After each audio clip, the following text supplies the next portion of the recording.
Melanie Troxel. She was being pushed off the track when suddenly the engine caught, and she went through the fence and into the sportsman pit. Look at Cruz. He's watching her come.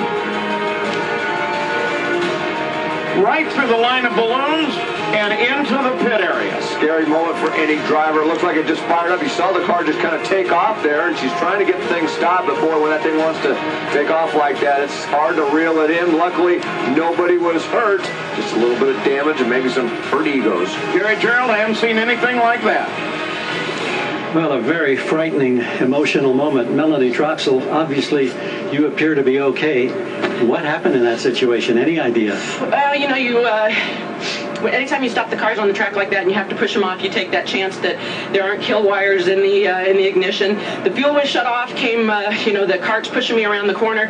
Car started firing back up. The fuel was off. I was on as much brake as I could hold. There was really no place to go, and it started running. So fortunately, the direction I went, which was kind of through the barrier here, and there were no people on the other side, so that's the good news. But you know, obviously tore up the car pretty good, and what can I say? It's kind of been almost a fitting into a real struggling year for this team. So it's too bad, but. Ever had anything like this happen in your career?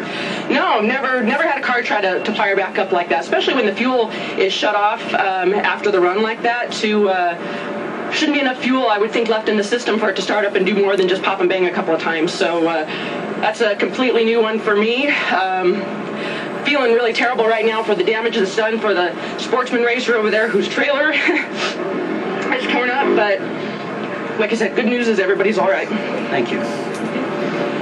A scary moment for Melanie, in fact, for everybody. Thank goodness no one was hurt. Cruz Pedregon be coming up. He is the track record holder here at Pomona, a 4:01 with a 5. He's looking to get his third funny car championship. The chase for the NASCAR Sprint Cup concludes with the Ford 400 at Homestead, Miami. Coverage begins on Sunday on ESPN at 2 o'clock with NASCAR Countdown presented by Napa. 3 points, just 3 points, separate Carl Edwards and Tony Stewart. We'll go to Gary Gerald. With Spencer Massey. And now it comes down to a head-to-head showdown with Del Worsham with a championship on the line. What are you thinking right now?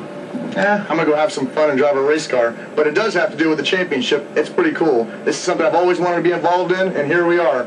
Don Schumacher hired me, the FAM team hired me, and what do you know? I'm having a great time here at Pomona. We have a chance for the championship. This is unreal. Del had us by 1,000 in Vegas last week. I had a week off to think about that. I'd like to have about 3,000 my way, but it better be a close race, but it better be fun, and it better be FAM in the winner's circle, because that's what I want. I want to win.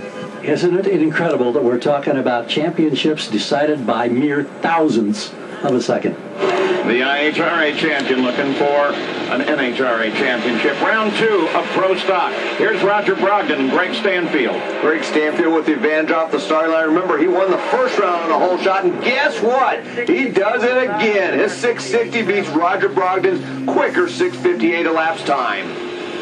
Greg Anderson and Kurt Johnson. Greg has 5 wins here in the last 7 years at the final. But look at Kurt Johnson. He got the advantage off of the starting line, and he wins on a whole shot. 659 beats Greg Anderson's quicker 658. He already has the championship. Jason Line just looking to have fun. Goes against Ronnie Humphrey. Slight advantage to Jason Line. Both cars running good, but take a look at Jason Line. He gets the win. And Mike Edwards, #1 qualifier, and Alan Johnson. Oh, and Mike Edwards goes red, giving it away to Alan Johnson. How about that? Alan Johnson takes it through, runs a 660 lap time to get the win. So how does that set us up for the next round? Alan Johnson will have Greg Stanfield. KJ will go up against our new champion, Jason Line. We go down to John Kernan. Back in the pits with the disappointed Antron Brown. And Antron, can you put into words when you're so close to winning a title and you have that chance, but then it all comes to a end? There's really no words for it because all the emotions everybody goes through, and this team behind me, this Mac O'Toole's team, and Brian and Mark and all these boys worked so hard all through the year, and we had a great race car, a great race car. Now, we struggled a little bit in qualifying, but our car was on point, and then we raced Dixon. I mean, got to that first round, and we got him in the second round. We put up a really good lap, and my car just went a little bit left, and I get it swerved a little bit, and we lost the race by 0.004 of a second. So it just really hurts a little bit because, you know, you just want to bring it home for all the people that support you so much, and for all these guys behind me, and all that hard work through all the year, besides on the last race, which is really cool. And we just wanted to have a chance to go duke it out, and we did, and we just fell short. So we did a great job at this race, and we just got to suck it up. And 2012 is next year. The cool part is after the end of this race, all the points go back to 0, and we're gonna get back after it. And I'm hungry right now. I want to get back out there right now, but I gotta wait till next year. But that's all right. We'll see you next year. All right. When Top Fuel comes back up, Worsham will face Spencer Massey. You remember at Vegas, this close run?